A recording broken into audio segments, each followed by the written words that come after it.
Please join me in welcoming our final speakers to the stage. Lavinia from Adidas, Kayla from Hibbett, and your moderator from Movable Inc., TJ. I got that sunshine in my pocket, got that good soul in my feet. Hello everyone, thank you all for being here, especially given that it's the last session of an amazing Think Summit 2025. My name is TJ Preble. I'm the Director of Product Marketing for Vinci. And anyone in product marketing will tell you that we spend a lot of time working on messaging and positioning that goes on to the website and in videos and nice slides, unlike this one. It's a nice slide, but just the design slides. But despite all our efforts, and we feel like our job's important, nothing beats actually hearing from people that are in the product using it on a day-to-day basis. And that's why I'm so excited to have both Lavi and Kayla with us today. And my hope is that after this session, you guys have a couple things you've taken away about Vinci and how to actually implement it in your environment, or what lessons these two have learned in living and breathing it on a day-to-day basis. So I'd like to begin by giving you guys an opportunity just to introduce yourself. Kayla, can we begin with you? Maybe tell you about your role and what you do at the Hibbett. Yes, hi everybody. My name is Kayla Brown. I am the Director of Customer Lifecycle at Hibbett. I have the pleasure of leading a team that focuses on email, mobile, loyalty, and paid media. So many of our own channels and our paid channels. And my team really focuses on growth and retention. And Lavi? Hi everyone. I'm the CRM Planning Manager on the North America Consumer Engagement team at Adidas. And together with my team, I run operations across all of our CRM channels. Great, thank you. So up first, in our experience, most people that use Vinci are trying to solve a problem that exists in their environment. So Lavi, let me ask you, was there a prompt or a trigger that caused you to look for an AI solution like Vinci? There was. For us, the main reason was declining email engagement, which also led to lower revenue from our CRM activations. We are creating a lot of strong content, but this content was only being sent at once. So if a consumer did not open the email, it had no impact. Because of this, we started looking for alternative solutions to improve email channel performance. Okay, great. And Kayla, how about for you? Yeah, so for us, we had two problems we were trying to solve. One was stale segments, and the other was low bandwidth for our team. So we were looking for something that could help us automate and give the customer what they wanted, the right message to the right customer at the right time, while also helping our team automate and not have to spend so much time on execution, and so they could focus on strategy. Okay. May I ask you to drill into what you mean by stale segments? Yes, so we have over 100 segments, which at first sounded fantastic. And it did. It helped, instead of batch and blasting everything to everybody, we saw improvements in revenue when we started segmenting. But over the years, those segments became stale. We started to see a decline in engagement. And honestly, it was because we were trying to see who we thought should get a message based solely off of purchase behavior. And that's just not what the customer wants. Just because I buy something one time doesn't mean I want it again.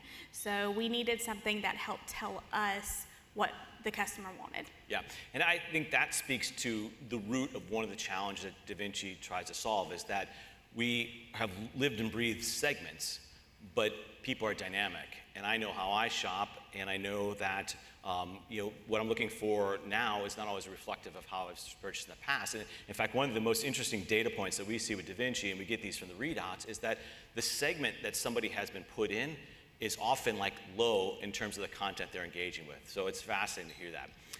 Let's switch over. Like in terms of technical challenges, so you get Vinci, you buy, like, were there any technical challenges you ran into with trying to implement the solution? So for us, it was, okay, I'm gonna start by saying the technical challenges weren't there like I thought they were. In my head, I made up more technical challenges than there actually were. Like most marketers, when I was first approached by Vinci about this, my first thought was, oh God, what does this mean for our tech team and for our legal team? And honestly, those two words scare me. Anything that gets put on the roadmap of our tech team tends to be slower because they have a ton of priorities. So I went into this thinking this is going to take a long time to do.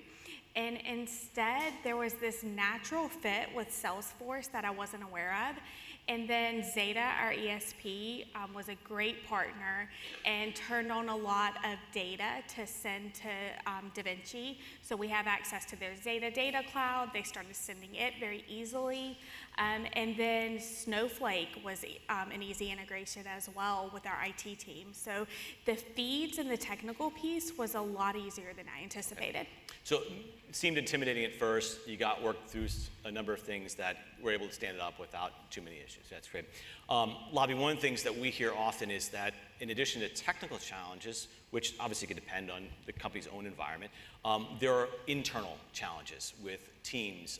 Can you speak to some of those and maybe what you ran into at Adidas? Yeah, we were lucky that our team and our market analytics team, we were aligned from the start with this shift because we all saw the potential. But I think the bigger change was for our content partners who were used to CRM activations going live on the product launch date and then having early performance insights to share with stakeholders. So we had to help them see that extending the life of the content meant more chances for it to perform and more opportunities for us to connect with the consumer at the right time. Also, because we were piloting this as the North America CRM team, we also needed support and buy-in from our global team in Europe, since they own the long-term strategy and tech stack decisions. So basically, their alignment was key for us moving forward with Da Vinci. Okay, and we're going to talk about content a little bit. I've got another question about that, but can you maybe elaborate, like, what's your sales pitch again on going to the creative or the merchandisers and telling the value prop for them as it relates to Da Vinci? Like I said, we are previously using that content only once, so it was a missed opportunity for us to not have it there to reach the consumer at the right time for that consumer. So we explained that to them and showed them the potential that Da Vinci has to enable that content at the right time. And they were open to that, right? They were open. You know, it sounds silly when you think about it, but you put all this effort into creating these assets, and you just have one shot, and you expect everyone at that time to consume that, and then you're missed. So opening it up and expanding over a period of time, I think, will certainly benefit them as well. Let's go to Kayla. Think about, you got this implemented, and what were like an aha moment where you said, you know, you may be uncertainty, like you're implementing this new solution, got to work, but what was it that triggered, said, hey, okay, this is working? And Yeah, we actually had a very quick aha moment. In fact, my VP and the leadership team were out on a trip, and I texted her because I was so excited about this aha moment. We immediately saw this increase in traffic and engagement, revenue, all of it within a couple of weeks, and it was very shocking. I was expecting it to take longer, and when I saw that immediate lift, I was like, oh my gosh. I texted my VP, I texted our team at Movable and was like, this is absolutely incredible. So that was my first aha moment. My second one was with my team. I spoke to my email marketing specialist and asked her what she thought of Da Vinci and what she saw this meaning for the future for her. And when she told me that she could see this decreasing her bandwidth and her time by several hours a week, that was when I knew we were at the right place. We were doing the exact right thing, because now we have something that helps our customers and my team. Okay. Lavi, were there any aha moments for you? There were. Last year we ran a pilot where we compared Da Vinci's email personalization with our traditional approach, where the marketer selected the audience for one-time static email sends. And this pilot delivered strong results. And the thing is, our team always believed that personalization is the right thing to do for the consumer, but seeing it succeed not only in engagement, but also in driving revenue was that big moment, and it made everything more encouraging and rewarding. Yeah, I think in our sense, we recognize that when it comes to one-to-one, that scale, a lot of times existing tools and methodologies don't have the mechanics to deliver. That's where you really need to lean into AI. And once you get past that hurdle, you see amazing results. So I'm glad you guys both had that experience. were there unexpected benefits that came from it? Like, something that stood out to you that you weren't anticipating that you saw as a benefit from DaVinci? Yeah, in my opinion, I think one of the strongest additional benefits was the creative scoring. So before, with our traditional approach, we had engagement data, but not always the why behind that performance, especially since each piece of content was only being sent out once. So now with DaVinci, we can see which creative elements resonate more and where there is opportunity to improve. And this level of insight that we now get has opened up new conversations and possibilities for how we think about content. And at the same time, it enables our team to better support strategic marketing planning decisions. Yeah, and Kayla, you had some thoughts on that too, right? Yes, so an unexpected benefit for me was the strategy side and the team bandwidth. I expected the increase in engagement. I had seen case studies. I was hopeful that we would get to see the same results, and we have. But the bandwidth, for my team has decreased, especially my email marketing specialist. And now it's brought upon growth opportunities for my team that never existed before. We can focus more on strategy. Things that the manager was doing, now my specialist is able to start doing so that she can truly own her area, which is not something I ever anticipated before. Yeah, it's fascinating. My follow-up question, I know you want to lean into this, or you want to lean into it, but it was like, how has adopting changed your team's day-to-day dynamics? It seems like you've got that covered. And we talk about that a lot. And this is an opportunity for people that have been deep in production work and assembly line work, and it's a lot of effort that goes into it. And months in planning, where all of a sudden their time is freed up. And you've seen this firsthand with one of the people that report directly to you. Yes, Paige, our specialist, has really been able to hone in on strategy. And right now she's been focused on testing because we're still in the testing phase of DaVinci. But even as that's, at first it was a lot more effort, and now it's getting easier and easier. Things are just a click of the button, where before it was a lot of clicks and it took a long time to do email. Now it's just completely changed her world. Okay. It's really shaped the future of email. I mean, maybe I'm asking you to speak for it, but just give me your perspective on her. I assume she's a young woman starting in email marketing. What's her mindset? Does she see this as like a career shift for her in moving from that role to something that's maybe more strategic? Yeah, she and I have had a lot of conversations about that, and she's excited that she can now start looking at something more strategic. She loves email, that's her passion. She's very similar to me in the fact that we grew up in email. That's where we both got our start.